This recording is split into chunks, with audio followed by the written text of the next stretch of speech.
Amanda Carrico, Lee L. Chase, Peyton Danielle Christian, Shirley A. Churchwell, Taylor Rhiannon Collins, Deborah L. Corns, Cameron L. Cox, Jody Doyle, Wendy Renee Gallifo, Stacy Galloway Lester, Lucas Isaac Gibson, Nancy Gover, Rashan Grant, Angela W. Grizzle, Sarah Hale, Bridget Hawkins, Dustin Allen Hensley, Diane M.K. Hills, Christopher R. Holt, Sherry M. Horton, Lori P. Lane, Caitlin Leavitt, Brittany Leonard, Sandra Light, Susan L.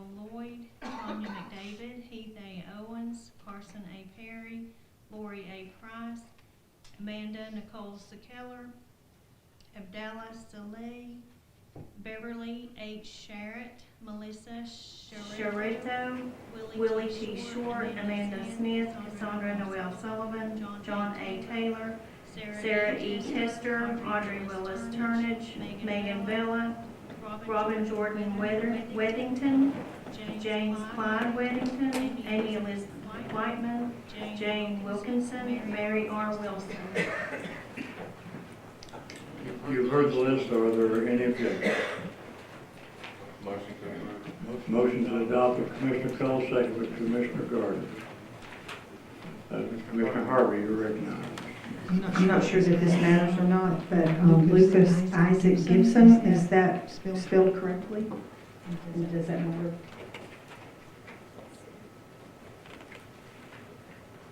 Should that be I-S-A-A-C-C?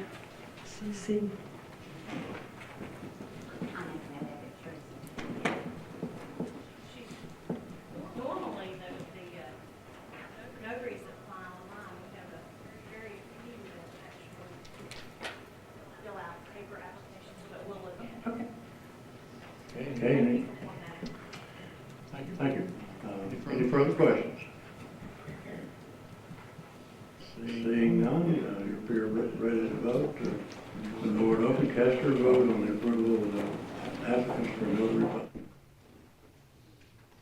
Everyone voted. Anyone wish to change your vote? Clerk, take the vote. 21 yes, 3 absent. Have received the necessary majority of the list is approved as corrected. That's and we'll make those corrections. Thank you. Next up is public comment. If I could ask Commissioner Cole, would you check the table and see if we have folks that want to address the commission tonight?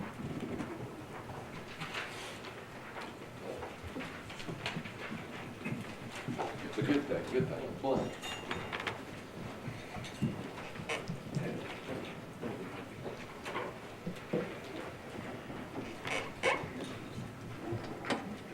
We don't have anyone signed up, but just in case you came here to speak to us tonight and you didn't see the sign-in sheet, you can always give everyone a second chance.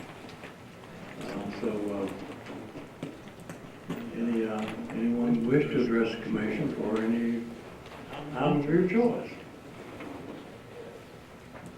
Our public hearing. Seeing public hearing is closed. And as I looked around the room to see if anybody wanted to speak to us, I spotted one of our commissioners. Welcome, Commissioner Cross, we understand. But I also saw a distinguished guest tonight. All of you are distinguished, but this man has distinguished himself in Nashville and leads our delegation in Nashville, and he's here tonight. Joining with us, you may hear from him later, but Representative Bud Halsey, welcome to the Sullivan County Commission. Thanks, sir. Good to have you here. Next up is item 1 on our agenda, and that is the zoning resolution. Commissioner Council moves the adoption of item number 1. Commissioner Gardner actually seconded it. Is there any discussion? Seeing no discussion, we're ready to vote on item number 1 when the board opens to cast your vote.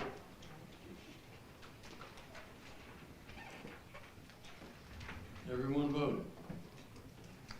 Anyone wish to change your vote? Madam Clerk, take the vote.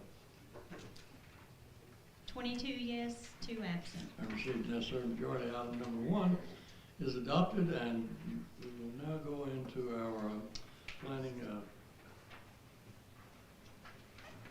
and zoning hearing, and I'll recognize Ms. Amber, our director, Ms. Amber Corbett, and Ms. Corbett, you're recognized. Thank you all so much. We just have one request to present to you all tonight. This request is from Miss Wendy Bennett. She lives on Sharps Hollow Road in the Bluff City area. If you're familiar, close to Sullivan East High School.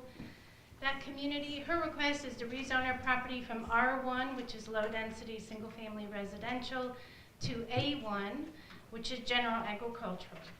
This went to the Planning Commission meeting last month. There was no one present in opposition. Thank you. The map is on your screen. As you can see, the properties on the north side of the road are zoned R1, which is in yellow, and the remaining acreage, the tracts on the other side of the road and the surrounding area, and if you zoomed out, more of them are zoned A1, small farm tracts. And the purpose of her request to change it is that she's recently, within the last year, purchased the property, started a sort of a mini farm, retired on the property, and she built another garage, and so basically she just wants to bring it into conformance. As you know, in A1 you're allowed a larger detached accessory structure than in R1. R1 is typically designed for subdivision lots. She has no plans of dividing the property. I got to visit the site with her, and I included some pictures. Again, no opposition, and this comes to you as a favorable recommendation from the Planning Commission. You heard the explanation of the application. Any questions for Ms. Dorr? Okay, looks like this comes to you with a positive recommendation. Is there anyone in the audience who would like to speak on this recommendation? Seeing none, public opportunity is closed. When the board opens, please cast your vote on case number 1.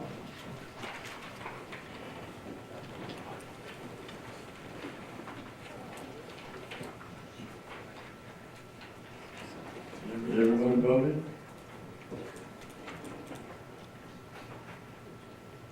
Anyone wish to change their vote? Madam Clerk, take the vote. 22 yes, 2 absent. I received the necessary majority. Case number 1 is approved as recommended by our Planning Commission. Ms. Torp, do you have any additional comments tonight? I have none. Thank you all. Next month we do have 5 cases. Sorry. Thank you.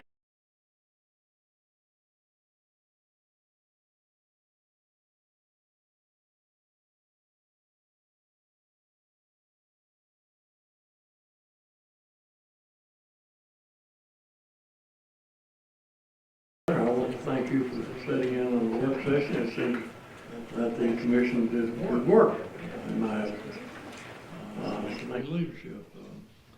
And our committees met, and thank you for doing that. And the recommendation for consent calendar does come from the work session, not the committees. Will review that. You have that list of items on the consent agenda, item 3, 4, 5, 9, and 10. As normal, if there's any objection to any item being on the consent agenda, we will remove it and hear it by itself. Any objection?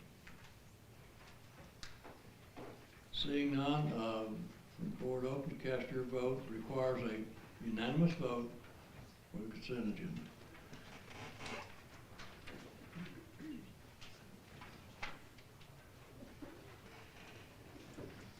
Everyone voted?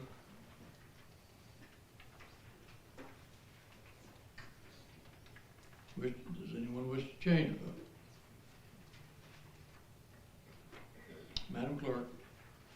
Take the vote. 22 2 yes, yes, 2 absent. absent. Have received the necessary majority, consent agenda is approved as presented. Next up is our resolution agenda.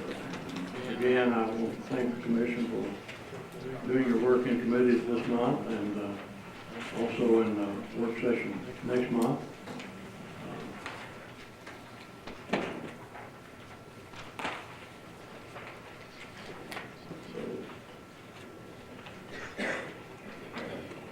First up tonight will be item number 2 under old business. Mr. Jones. Mr. Jones moved to withdraw item number 2. It was supposed to be on here as withdrawn, but that's okay. We'll withdraw it now. It is it not on your agenda? It's on my. Oh, okay. I Mr. Jones moved to withdraw item number 2. had sent word to withdraw it, so. Mr. Jones moved to withdraw item number 2 from the commission. Without objection, item number 2 is withdrawn. That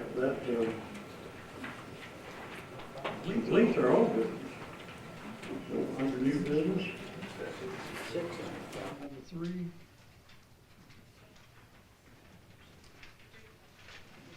Okay, I'm gonna ask you to give me just a second to mark my agenda with consent. And that way I won't make that same mistake. I just read those off, so my short-term memory must be going.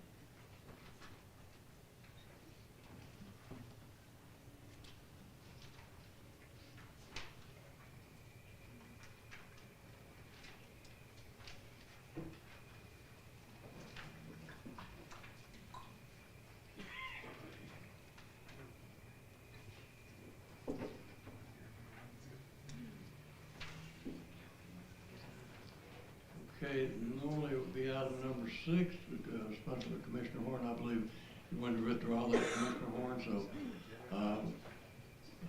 Commissioner Horn moved to withdraw item number 6 from the commission. Any objection? Seeing no objection, item number 6 is withdrawn. Next up, item number 7, Commissioner Iverson, you're recognized.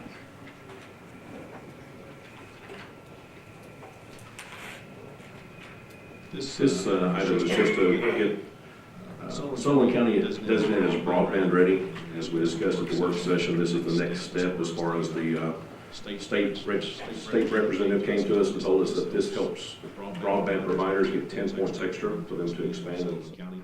So there was a big grant came last year. We weren't on this list and we didn't get any of the money. This is hopefully going to get the providers to actually come towards us. They were told us it's going to be anywhere between $100 million and $1 billion in the state of Tennessee. That's a big difference, big gap, but they haven't answered that number yet. But this just allows us to get some federal money to help our citizens. I'm actually asking for waiver of rules, and it did come through the administrative committee with a positive favor. Commissioner Iverson moves for immediate introduction and adoption of item number 7. Seconded by Commissioner Horn. Any discussion? Seeing none, we're ready to vote. When the board opens. Go ahead. Everyone at positive will fit on the co-sponsors. I meant to say that. I apologize. Without objection, all those voting in the affirmative will be shown as co-sponsors.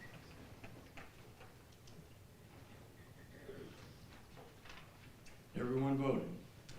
Anyone wishing to change their vote? Madam, take the vote. 22 yes, 2 absent. Have received necessary majority. Item number 7 is adopted. Item number 8, Commissioner Iverson, you're up again.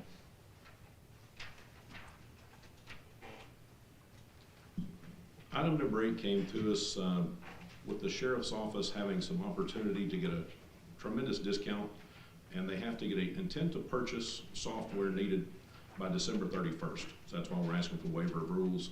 The grand total is going to save the county through the sheriff's office $177,054 just getting it done now versus doing it after the first of the year. Came through administrative committee again with a positive response there. Again, on this one, anyone that votes in the affirmative, put you as a co-sponsor. Commissioner Iverson moves for the immediate introduction and adoption of item number 8, seconded by Commissioner Horn. Any discussion? Questions? Seeing none, if you're ready to vote, the board open, cast your vote on item number 8.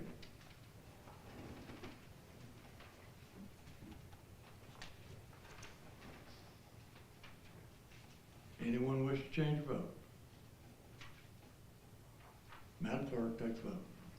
22 yes, 2 absent. Having received the necessary majority, item number 8 is adopted. Next up, item number 11.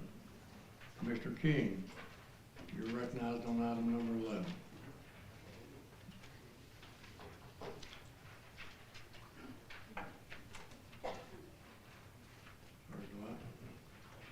Got a flurry of paper here. Okay, You're I got recognized. you, I got you. This is we've had some problems on Allison Court in Piney Flats, people parking on the street and blocking the delivery of mail to mailboxes. And I didn't know all the regulations that the post office has on people delivering mail, but you can't, once you pull in, you can't back up, or you can't get out of the vehicle and walk over and stick the mail into the mailbox. And these are all either stone or brick mailboxes, and it's just created a problem because some of the people are not getting their mail because the carriers are not putting it in their mailbox. They have gone to the post office, and they told them there wasn't anything that they could do about it.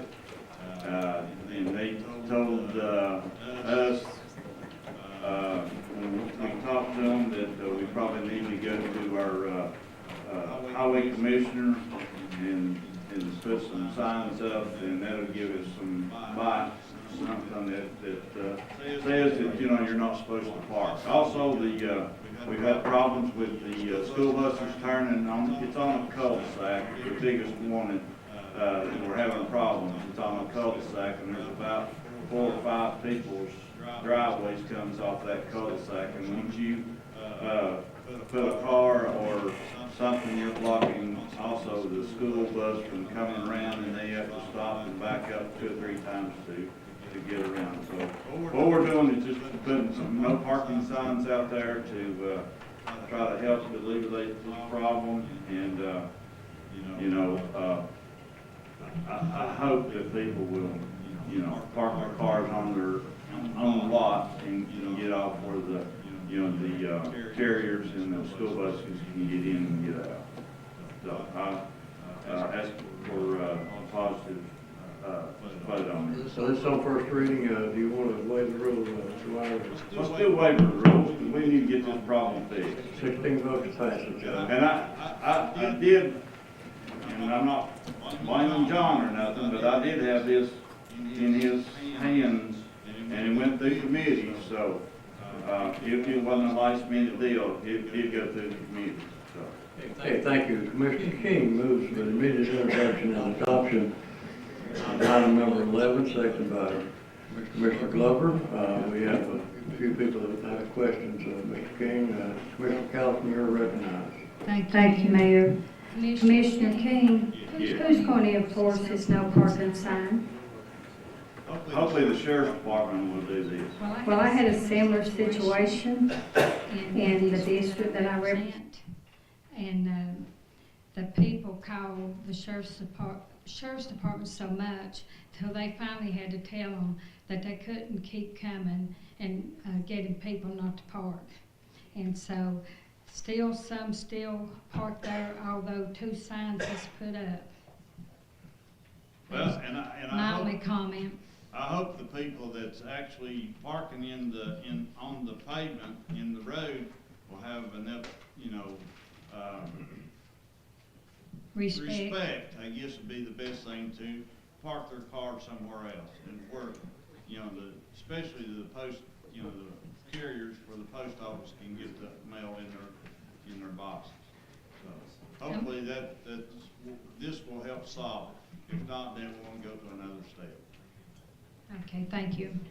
Thank you. Commissioner Jones, you're recognized.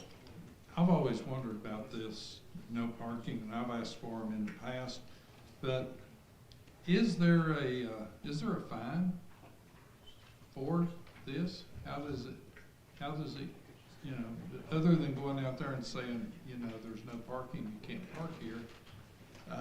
Sheriff, he's walking up. What's the policy on this? Thank you. Sheriff, we'll recess to hear you.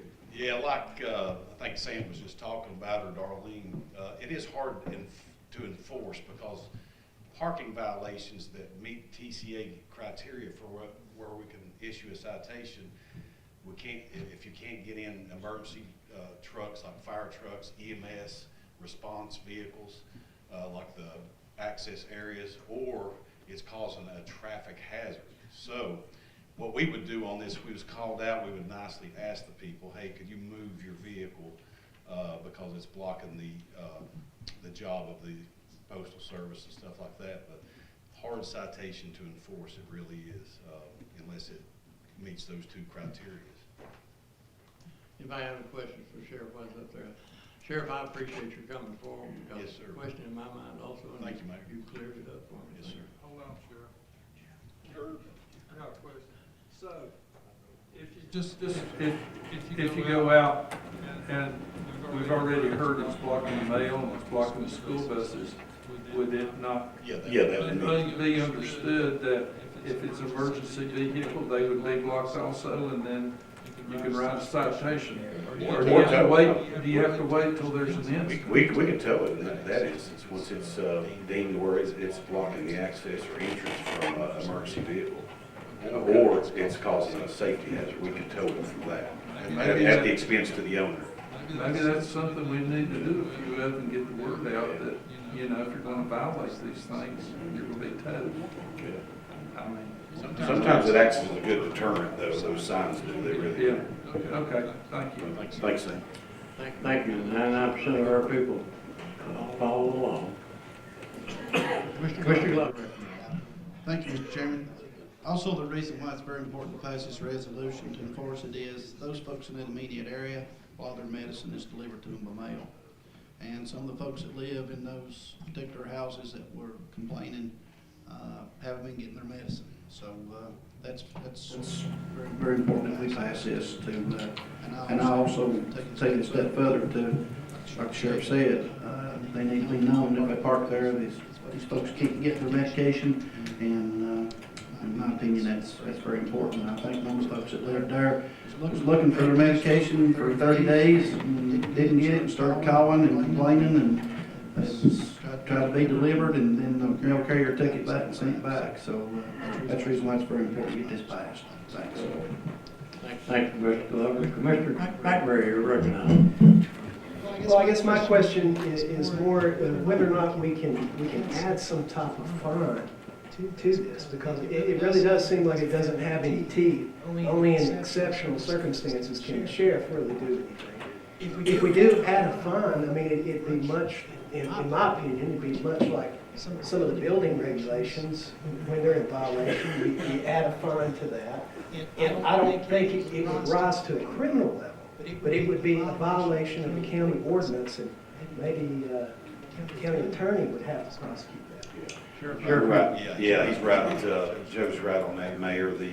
If we had like a fine for ordinances, just like the city does for certain things, that money and stuff would go through the clerk's office, but we'd have to have probably a city or an ordinance judge and all that, because it wouldn't meet. All of our citations are state citations, so it'd be a Tennessee code annotated violation of the state amendment. But Sheriff, can you all write a violation of the county ordinance? Can you all? If those are brought forth. Okay. But all of our citations are state, so we'd have to formulate our own citation, our own court system for those ordinances and stuff like that, just like the city does, just for, grass growing or what, they've got so many ordinances. But fireworks, all those other things that the city does. The county can do, but we would have to have our own judge, we'd have to formulate, and I'm sure Attorney Dan Street would have to probably enforce that through your office. And so the only thing I guess I would ask is that we actually put some teeth on this.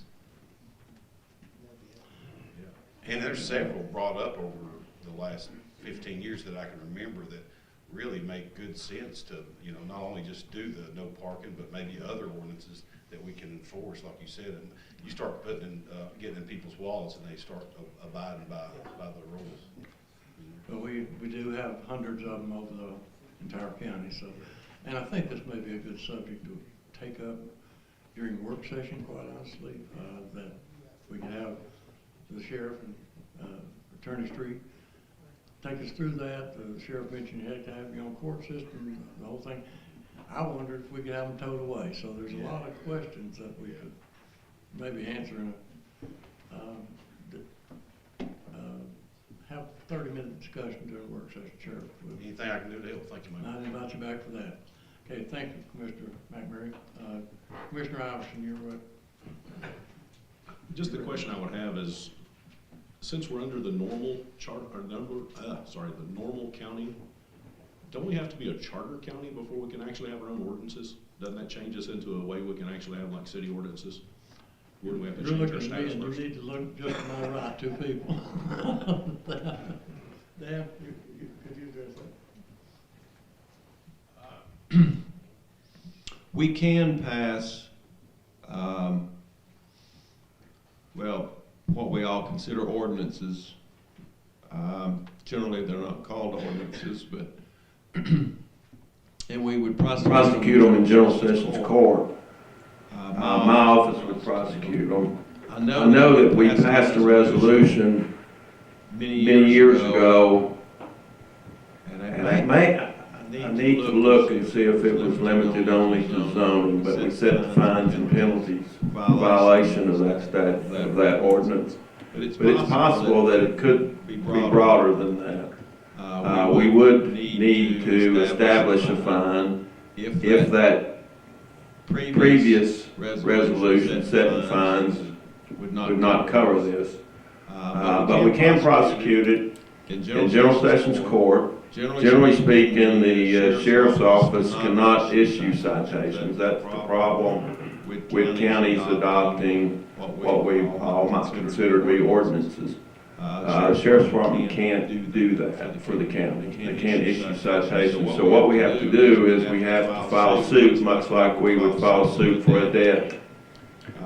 We would have to identify the person that's violating the ordinance and file suit against them in general sessions court, and then we could enforce the ordinance. I was trying to think where I could put my hands on that resolution that set the fines and penalties for zoning, and I could go look at that, but I don't know if it was across the board to cover all county ordinances, which we only have. Zoning is about the only place we really fall into that category, although we have in the past passed a couple of no parking areas, although we have never went to court on any of them. But I'd need to go look and see if that previous resolution set fines and penalties for all county ordinances or just for zoning. If it was just for zoning, as commenting, we wouldn't need to set a fine for this no parking. Thank you, Dan. This is an issue that's worked beneath the surface for many years. And as a matter of fact, I talked to Representative Halsey about it this week. And I think it does deserve some attention and explanation and discussion as to how this county commission wants to conduct that kind of business. So, I would ask the county attorney maybe to prepare our next work session, Dan. You and I talked about the ordinances within the last 2 days, and certainly it'd help our legislative delegation if they understood whether we pass laws or ordinances or whether we have enforcement authority. So, I know Mr. King needs to pass this tonight, and he's moved immediate introduction and adoption, so that's still on the floor. We have any further comments or questions? Thank you for the discussion. Seeing none, we're ready to vote on item number 11. The board opens. Cast your vote on item number 11.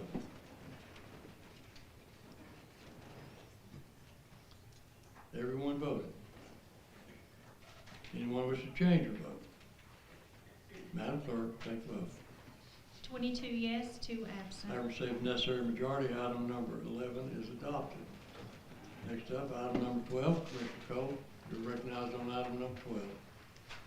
Thank you, Mr. Chairman. This is a training equipment grant for the Sullivan County Sheriff's Office, Corrections Division, and correctional officers in the amount of $9,947. It's no matching fund, no new money. I did receive this Monday. We can keep it on first reading, or I can ask for waiver of rules. If everybody's fine with it, all this. Waiver of rules, please. We want to waive the rule. Commissioner Cole moves to waive the rule for immediate introduction and adoption of item number 12. Seconded by Commissioner Cross, Leonard, and Ward. Any discussion? Any questions? Seeing none, you're ready to vote on item number 12. Require 16 votes to pass it. Has everyone voted? Anyone wish to change their vote? Madam Clerk, take the vote. 22 yes, 2 absent. I have received necessary majority. Item number 12 is adopted. Commissioner Cole, you're up on item number 13. Thank you, Mr. Chairman. Again, a similar situation. This is a state grant, no matching funds, no new money, for mental health transport and the correctional career pathway. The correctional career pathways for our classes, and the mental health transports from the hospital to Peninsula, our mental health facility that we need to transport them to. Again, if it's okay with the commission, I'll ask for waiver of rules.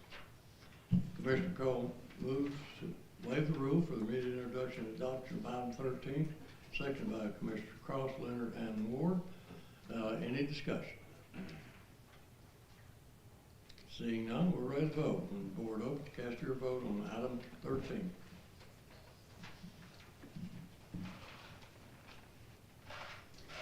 Everyone voted. Anyone wish to change their vote? Madam Clerk, take the vote. 22 yes, 2 absent. I received necessary majority. Item 13 is adopted. Under new business. Item 14. Commissioner Cole, you're on the roll. Thank you, recognized. This is the class grant, I believe. We have to reapply for this grant because it didn't get us through to the 2023. If you look down to June of 2022, at the resolution, whereas the second whereas, we've already spent 38. It's no matching funds, no new money, but we have to vote, reapply for the whole amount of the 404 to offset it in the budget, if that makes sense. You heard the explanation? No matching funds, no new money. Commissioner Cole moves to waive the rule for immediate introduction and adoption, seconded by Commissioners Cross, Leonard, and Ward. Any discussion? Seeing none, you're ready to vote. I'm sorry, Commissioner King. I've got a question.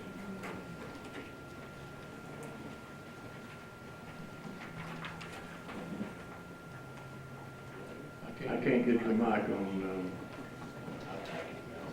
There we go. There you go. I just got a question. We're receiving all these grants. If this money's not coming to us in a grant, do we have to continue all these programs, or do they die when the grant goes? That's by the state. If it's offered and we can find it, we'll apply for it. And it's just like next year, we're gonna have to, if it's available to us, which I'm sure it will be because of the reentry program, we'll have to just reapply for the same amount, no matching funds, no new money. But when we receive these grants, then when the grant is, the money's gone, then that grant is taken off, we're done with it. Right, and then we'll have to reapply for it. Okay. Thanks, Mr. King. Board is open. We have a couple of votes cast, so Board's open, cast your vote. Everyone vote. Anyone wish to change? Madam Clerk, take the vote. 22 yes, 2 absent. Have received necessary majority. Item 14 is adopted. Item 15 is up next, and Commissioner Means, you're recognized. Thank you, Mayor. This is just a resolution to support a bill that we want Representative Bud Halsey to take down to state legislation in January. We hope other counties will follow suit. But basically what it does is it protects teachers from being required to use the preferred pronouns that is seeming to infiltrate our young people right now. And so this just is, again, just a resolution to protect our teachers from any civil liability or consequential adverse employment actions. This is just going to be on a first reading, but Representative Bud Halsey is here tonight, so if you all have any questions specifically for him, also you can email me after this, we can talk. This means moved for the introduction on first reading, and we have seconded by Commissioner Stidham, Vanover, Horn, Ward, Carr, Iverson, Crosswhite, and Slagle. Commissioner Glover, we will recognize you, and then we'll recognize Representative Halsey for further explanation.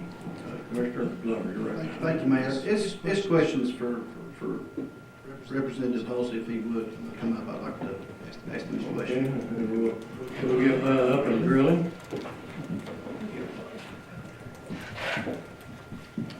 We're going to recess and second District State Representative Bud Halsey, which now represents the wonderful burg of Blumpville. Yes, indeed. Yes, Well, indeed. I apologize for the way I'm dressed. This is what I wear all the time, and I was just going to come observe tonight, so I got holes in my boots, but I am clean and I wore deodorant for you, so that's good. Just to make this question Commissioner Glover got for you. Go ahead. Thank you for coming, Representative. The resolution that Ms. Means has got here before us tonight, is this a resolution that's been presented to you at the state level that you're wanting us to support so you can take back and show them that we're in support of this, or how did this come about? Thank you for the question. Yes, we ran a bill with the wording very, very similar to this last year. Mark Cochran actually ran it, and it was to protect teachers in the state of Tennessee for either not using the right pronoun or using the wrong pronoun or using a pronoun at all. In other states, we're starting to see teachers get fired. My computer has lit up with teachers who either call me or email me worried. I had one just not too long ago in a city school here in Kingsport say, I'm either going to get fired or I'm going to have to quit. And they're really worried about this. So we ran this bill last year. It passed on the House floor and it died in the Senate. Cochran is going to run it again, and I would like to take this resolution with me to show that at least this county's in support of it. And what I'm hoping is other county commissions will follow suit. Otherwise, we're in jeopardy of putting teachers in jeopardy. How confident are you this time that this will, if we support this as a full commission, that it will move forward? I have no doubt at all it will pass in the House like it did last year. I don't know about the Senate. I'm hoping these kinds of actions will show the Senate that this is necessary. Thank you for coming. That's all I need. Just I would like to be a co-sponsor on this. Okay, thank you. Thank you, Representative. Thank you. Let's stay up. We got Mr. Vanover. Mr. Vanover, you're recognized. Representative Halsey, that was one question I was going to ask you, if you thought if county commissions throughout the state pass this resolution, it would help you in the state legislature to make it state law? Do you feel like it would be helpful? I do indeed. Most of the time, state legislators and senators listen to their constituents, but when a county commission speaks, you know, it carries more weight, and because you represent everybody in this county. So yes, I do. I think I have a. Do you feel like this is the correct order for the county commissions to do it first, then the state do it afterwards? That's what I'm hoping for. Yes. And as a former, I'm proud to be a co-sponsor on this resolution. I'm a former teacher, and I think this is one thing that would help our schools in our state immensely. You know, it's not acceptable for the students to be telling the teachers what they should be called. And I think this is something that would help the local school systems and the state in general. So I hope everyone will be supportive of this. It's a very important issue. And thank you so much for being here. Thank you. Thank you, Commissioner Vanover. Commissioner Jones, you're up next. You're right now. Representative Halsey, do you have any in our surrounding counties Any support from your fellow representatives asking the county commissions there? And I'm asking because I have a daughter that teaches in a neighboring county. I'm supportive of this, but I would like to see other counties up here that are outside your district be supportive of it also. I agree. Actually, this conversation I only had with somebody out of Greene County and a commissioner down there. Actually, this is the first one out of the gate, so I hope to push on. Do you think if we have a personal relationship with a state representative in another county, and are you going to do waiver rules? If you all are, yeah, that Well, I sounds mean, great. it's your Yes. call, not a. Yes, sir, yes.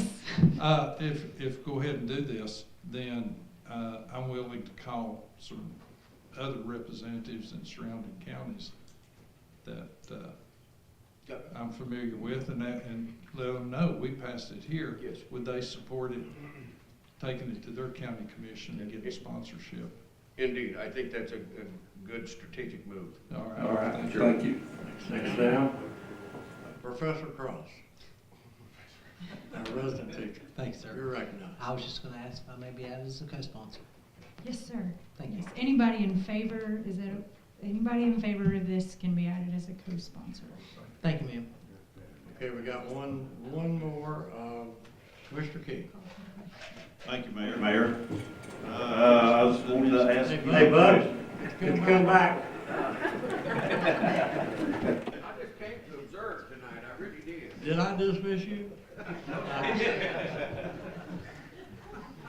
Thank you, sir. Yes, indeed. I just want to ask you one question. Have you taken this bill to the school boards and asked their opinions or got their support, or where do they stand on this bill? No, I have not. I spoke with. I think, yes, I think Commissioner Beans has, but I have not. And I do not know the answer to that. My contact has all been with teachers. Okay. I've spoken with several school board members, and I spoke with Ms. Raflaski yesterday, and I think it's going to be positive. What'd you say, Mark? A positive. What'd you say, Mr. Vanover? Call for question.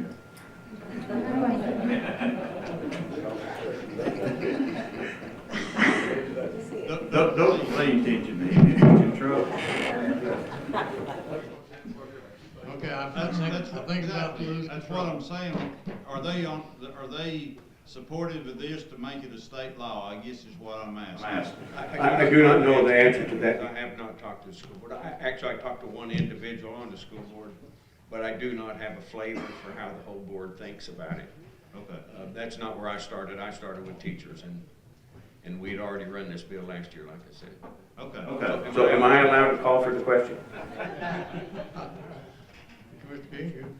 I'm done. I'm finished. Thanks, Bud. Representative Halsey, you're dismissed with our thanks. Thank you, Mayor. Thank you.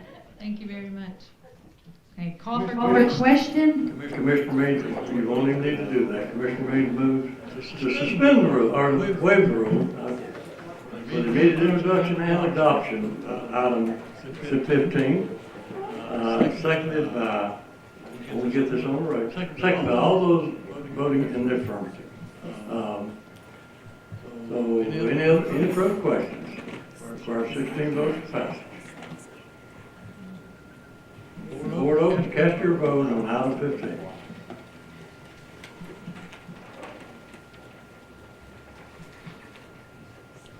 Everyone voted.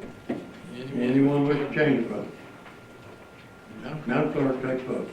22 yes, 2 absent. Have received the necessary majority. Item number 15 is adopted. Moving on to item 16 under new business.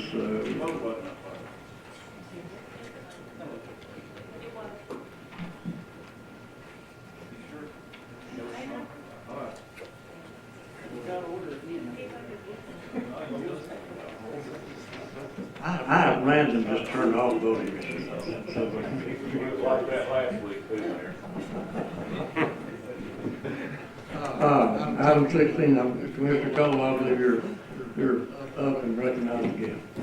Thank you, Mr. Chairman. This resolution is to authorize the purchasing agent to acquire sheriff's office vehicles by either a 4-year lease or capital outlay note to be repaid over a 4-year period.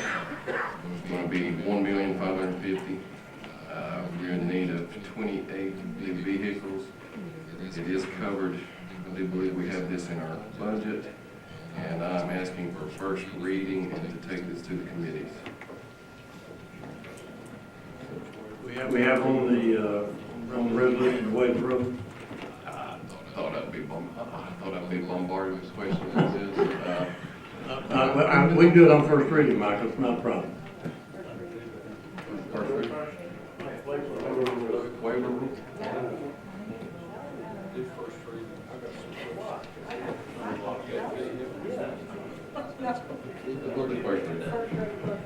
Without objection, first reading. Thank you, Commissioner Cole. Yes, certainly. Commissioner Harrison, you're recognized for a question. Just the one thing I'm curious about on this one is, it says every part about this, it's already in their budget, it's their money.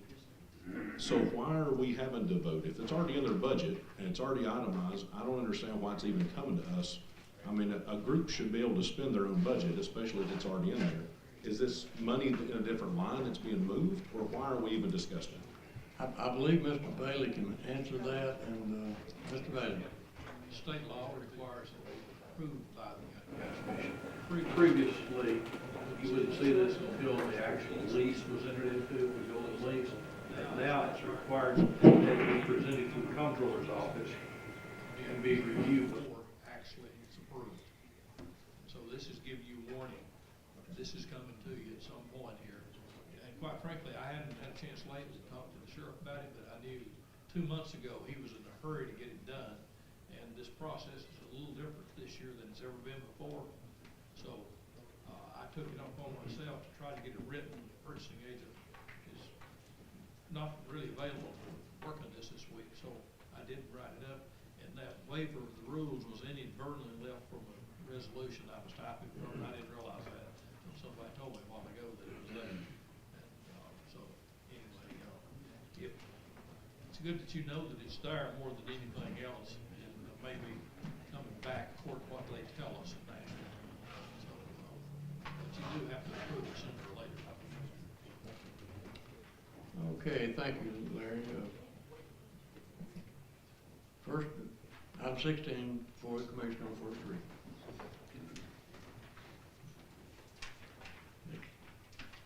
Next up, item 17, Commissioner King, I believe you're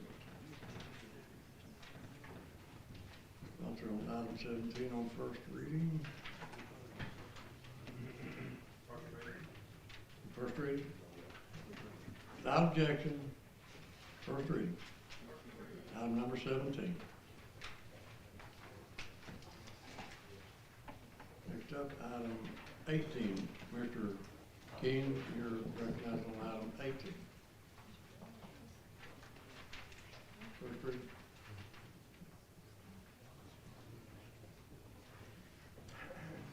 is, also, I know that we spent a lot of time on this, and, I think we need to put this on first reading also, because I think people in here needs an explanation of how we did this. And, I'd like to see it go through the committee so that, they can understand more about, selling these, delinquent properties and, because there's a lot of things that I didn't know till we got into a lot of this stuff back several years ago when I got into it. But anyway, I think if we put it on, first reading, there's a lot of we could, people would understand what we're doing. That's good, and there is a chart on the back of this resolution that you probably want to look at. Delinquent property taxes are a complicated issue, and have to follow certain rules to make sure we sell property properly. So, without objection, item number 18 will be on first reading. I believe item number 19 is Commissioner Jones, who's also a member of the committee. Commissioner Jones, you're recognized. Commissioner King is correct. We spent quite a bit of time in here going. We had more than we've had in a long time. We have a bid on each one of them. We've reviewed it, the last whereas. We've reviewed the delinquent periods. Some of these have been for years. Since '97 on some of them. And what we want to do is get them back on the tax roll. And some of them require, they're in the cities. We both have things on there. So we looked at the values of the properties, the conditions, took into consideration the bids placed on the property. And on these, the committee, that's our responsibility as the tax committee, is to look at these, and we recommended the county accept the bid. And I'm moving that we, well, if y'all want to wait, that'll mean tax attorney and some others coming to the work session to the committees, but I was ready to move on these tonight. So you're satisfied first reading, not Sam, and not with the rest of the ones that. I guess so. I mean, we've done our due diligence and responsibility as a committee. These are the only ones we have bids on that came in so far. So it's taken a lot of time to get this put together. If that's what you want to do with the first reading. Okay,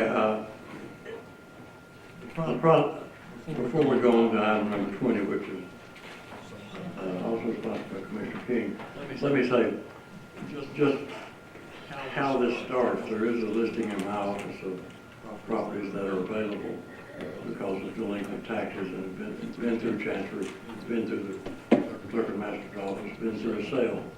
We have a list there. We have people come in and make bids on that property. If they bid more than is owed on property taxes, the mayor's office has the authority to sell the property.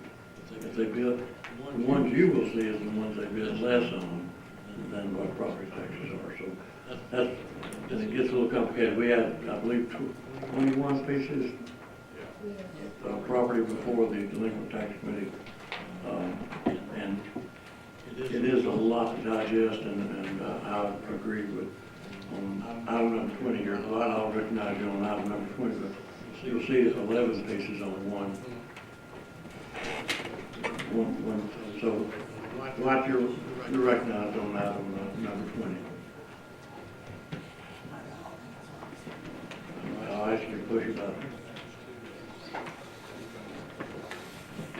Would you go ahead and push it up a lot? Seek recognition. Well, there you go. You're recognized. There you go. I mean, I'm ready to vote for these, but the thing of it is, some of our new commissioners have never been, accustomed to this. They don't know exactly what's going on, and I just thought we could use this as a learning process for the new commissioners. that's the reason I said put it on first reading. Some of these, you know, have been around a long time, and they've gone through, some of them's gone through 2 or 3 different sales, but I just think it'd be a learning process if he goes through the committees to where our new commissioners could understand and ask questions and get a better feel of what it's at. And I don't see that, you know, 1 month's going to make a big difference on what we're doing here. If I may comment, what the Delinquent Tax Committee does is make that recommendation to the county commission. So it's up to you ultimately, but they send it to you with the recommendation.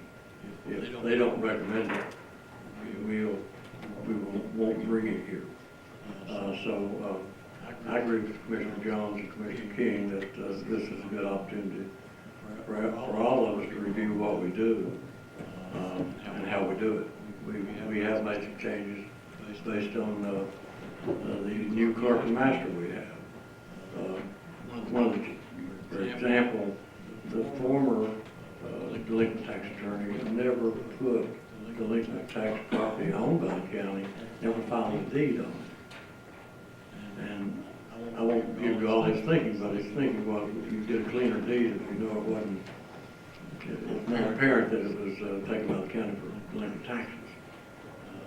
Our tax attorney now, I think I signed 11 deeds this week, and we'll need to file those with the Register of Deeds, and Sullivan County will, off record, become the owner of that property.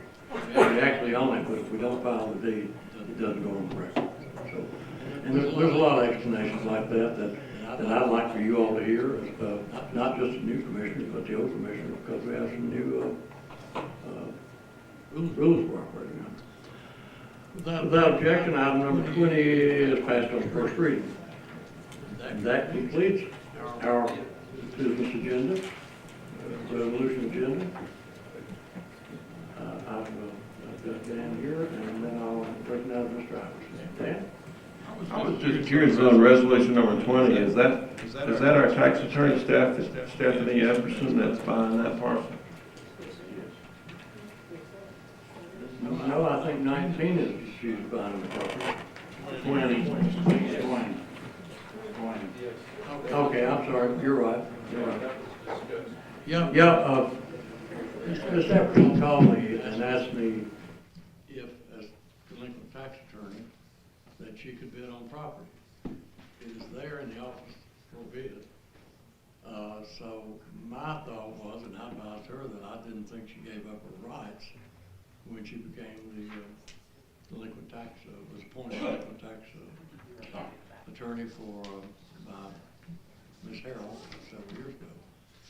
But it is Dan. Okay. I had one other thing. Can I take us back to resolution number 7?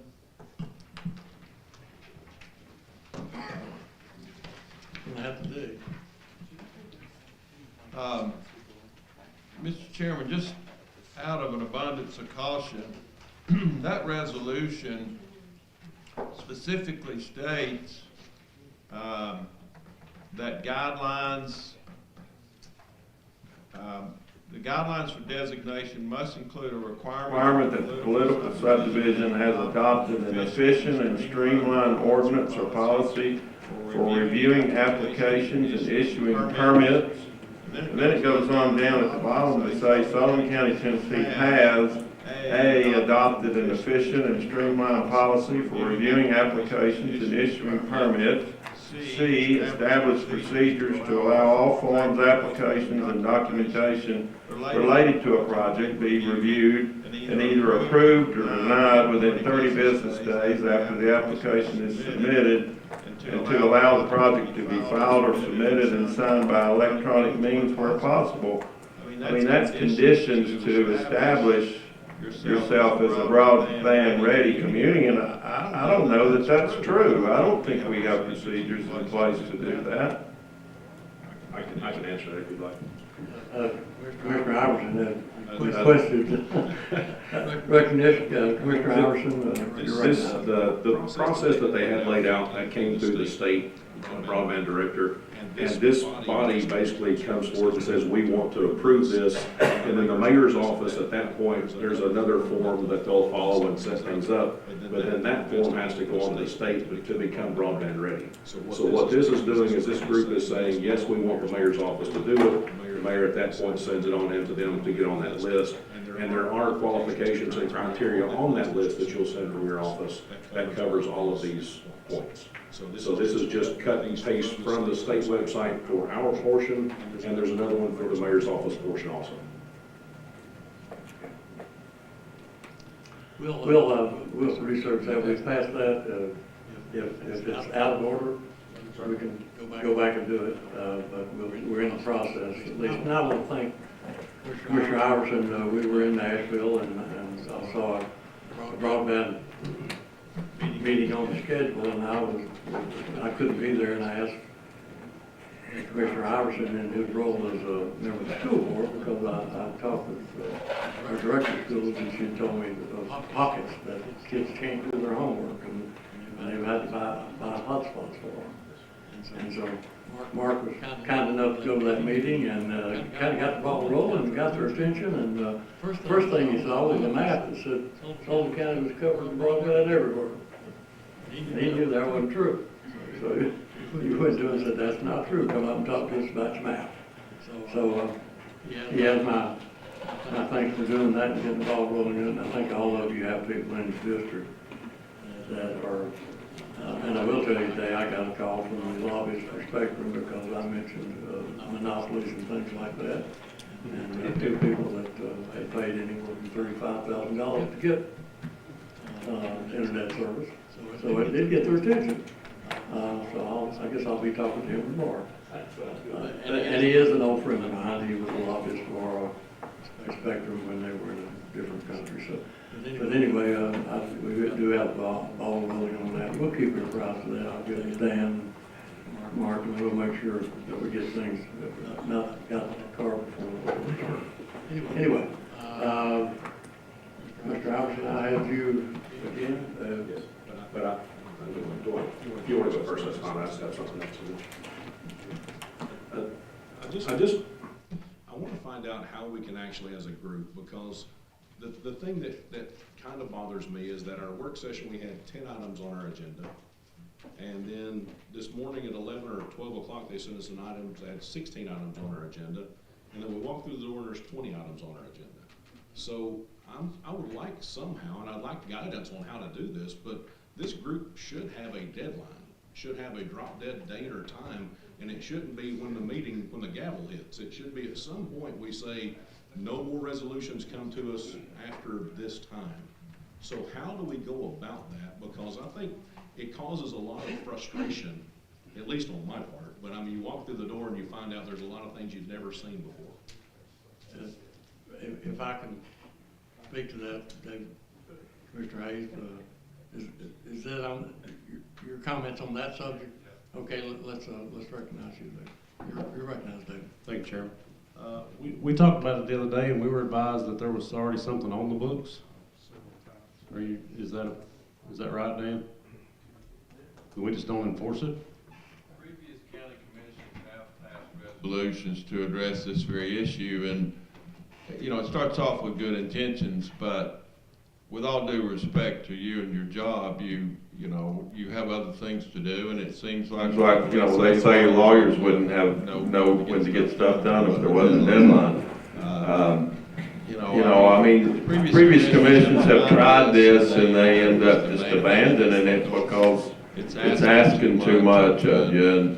But you can pass a resolution and make it a rule of this body that you are not going to consider. To be honest with you, that's one of the purposes of first reading. So you really sort of have it covered already by the standing rule on first reading, but you all choose to suspend that by voting 16. So you really already have a defense in place against being surprised by a resolution, by your standing resolution about first reading. But back to the specifics of having a time cutoff, yes, you could pass something that says it can't be placed on the agenda unless it's placed in the hands of the secretary or the commission assistant by a certain date and a certain time, you could do that, yes. Thank you. Thank you, Commissioner Hayes. During the last session, my office had a rule, a Wednesday rule. If you didn't have it in by Wednesday, it didn't get on the agenda, it didn't get on first reading. We did that for a couple of weeks, I'll bet. That's about it. But I think Dan's comment is right. You do have a way out, and you don't want to vote against your colleague on something he needs. That's a human nature thing. It's a good thing. You want to go ahead and vote on it. And I would remind you, I think I've said this before, a local rule we have is that we waive the rule, and we take that vote in one vote. We actually suspend the rule and then pass the resolution. Robert's rules provides to suspend the rule for the immediate introduction of a resolution. And that motion is voted on in itself. You're not voting on the resolution, but you're voting to suspend the rule. So you say, okay, I kind of like your resolution, but I'm not going to vote to suspend the rule, to suspend the rule. And so as long as we have to waive the rule and vote on them both at the same, if in your completion of your job and you're recognized, you say, I want to suspend the rule for the immediate introduction of my resolution, that means you get 16 votes to suspend the rule and then hear it. But if you don't get 16 votes, you didn't suspend the rule, so it's on first reading automatically. And that way you didn't have to vote against your colleague's resolution, you vote against the motion. I've got a few more people that want to talk. Professor Cross, do you mind? I'm sorry. Thank you, Mr. Speaker. I would just caution, I mean, I love this. I would love technology because it does grow. But I do know in months past, I do remember things that, oh, we need to get this done this month because there is a deadline before the next meeting and the vote can happen. And sometimes things have to be shoved into this month's meeting because of something like that. So I would just caution with adopting something like this, that may occur from time to time. Commissioner Harvey, you're recognized. Yes, speaking as a new commissioner, I just think it's a courtesy for everyone here that is new not to bring things at the last minute, because we like to be able to do our due diligence, and there may be things that we need to talk about, and some of us are meeting in the committee meetings, and some people are not showing up for those committee meetings and then pushing things through. So that's really not considerate of the people that are trying to do their due diligence. So I would appreciate that you think about that before you lay something on our desk an hour before the meeting. It's just, it's not fair to the people that are trying to do their job and do their due diligence. Thank you, Commissioner Harvey. Before we close here, I would like to say I appreciate the committee chairman who had meetings this week of their committees. I appreciate your attending the work session if you did. I didn't, but I do believe tonight's meeting was the best prepared meeting I've had in probably 4 years. You appeared to me to be prepared to vote when you came here, and not stay here till 11:30 tonight. So it helps. And I'm going to commend our chairman for having the meeting. I commend you for attending, and I would encourage sponsors of resolutions that are going to be before that committee to attend to explain what those are, and don't rely on your department to do that for you. But it's just, I guess it depends on how complicated the resolution is. So I just wanted to not quit before I tell you that how much I appreciate you arriving here tonight, ready to work, and you did. Mr. Means, you're recognized. Not to change the subject or anything, but the resolution that we pushed through tonight, I just wanted to tell you all thank you very much. It's an honor to get to sit among such amazing leaders. And if you would do me one more favor, because you all know a lot more people than I do, if y'all could call anyone in other counties like Mr. Jones, Commissioner Jones was saying, and ask them to to me, this is the way government should work. It should work from here and us telling them what to do and not them coming and telling us what we gotta do. So if you all could do that, and again, I'm just really grateful for each of you. Thank you very much. Thank you. Commissioner Glover, you're recognized. Thank you, Mr. Chairman. Since we're kind of, moving forward real fast, what I've got to say takes us about an hour and 15 minutes. Hey, I get overtime. I don't know if you do or not. I'm going to pick at Mr. Iverson for a minute. Yes, sir. Do you know how many times at the school board has laid stuff on our desk at 5:59? And you're still on the school board. No. We're not gonna beat up people. I got this gavel. All right, on a serious note, last month you handed out some nominees list in here for the airport commission and for the networks board. Have you come to any conclusion? I have got those results, and I appreciate you all giving me your opinion. The bylaws under which most of these organizations operate provide for when new members come on, and I try to do that and try to. There's one that says it will have a county commissioner, and at their next meeting they will have a county commissioner. The other committees I point to have different fiscal years. Generally, it ends in. I'll try to stay to their bylaws as much as I can, but I appreciate the opinions you gave me are very clear, quite honestly. I'm just trying to decide if that agrees with what I think is in the best interest at this time for the county commission, because it is the mayor's office appointment. I don't say it's my appointment, but it's the mayor's office, and so I'll be making those as they come about. So the networks board, we're not in violation right now of the bylaws, but not having a standing commissioner on that board? At the next meeting, we would be, and by the next meeting, we will have an appointment to that. Okay. Thank you. Now let's don't stay here at 11:30. John, Sam, you're recognized. You had a form you said was on the back of those last 4 resolutions that listed all those. You held it up, but it wasn't attached to our resolution packet that had all those properties listed. That was not attached to our packet. That if we could get that distribution done. We'll be happy to, Misty, and Misty's filling in for John. John's out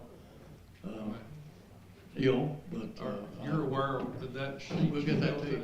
And I've got to give Misty credit because she has a spreadsheet that shows you all you want to know about that property, what the delinquent taxes were, what the appraisal is,